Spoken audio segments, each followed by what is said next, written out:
गावामध्ये श्री गोविंद प्रभू महाराजांनी तळ्याच्या दक्षिण काठावरती पवळाचा बैल शृंगारणे अशी लीळा केली। या गावामध्ये श्री प्रभू महाराज यायचे आणि पवळाच्या बैल शृंगार करणाऱ्या या बैलांशी खेळ क्रीडा करायचे। त्या बैलांना धुण्याची लीळा तळ्याच्या काठावरती श्री प्रभू महाराज करायचे, शृंगारण्याची लीळा करायचे। असे दाभेरी गावामध्ये आजही या तळ्याच्या काठावरती बैल धुयाला आणतात। असे दाभेरी गाव, या दाभेरी गावातील लोक आहेत।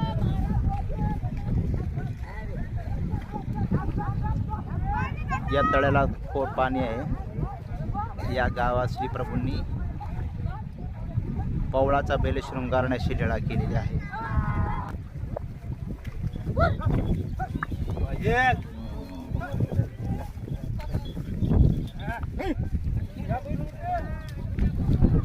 श्रावण महिन्यातील अमावस्येला या विदर्भामध्ये पवळाचा सण साजरा केला जातो। बैल पवळा म्हणून सण साजरा केला जातो। अशा या पवित्र पावन श्री प्रभू महाराजांच्या अनंत लीळामध्ये श्री प्रभूंनी पवळाचा बैल शृंगारण्याची लीळा केलेली आहे।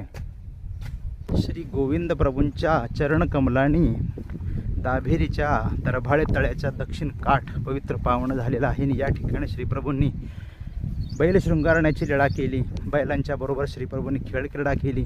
असे श्री प्रभूंच्या चरण कमलाने पवित्र झालेले हे तीर्थस्थान बैल शृंगारणे असे तीर्थस्थान। या तीर्थस्थानाला खूप खूप दंडवत। या ठिकाणी श्री प्रभू महाराजांनी अशी बैल शृंगारण्याची, पवळाचा बैल शृंगारण्याची लीळा केलेली आहे।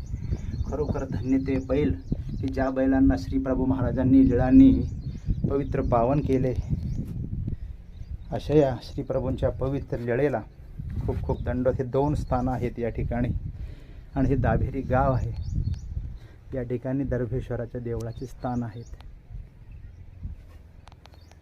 दंडवत प्रणाम।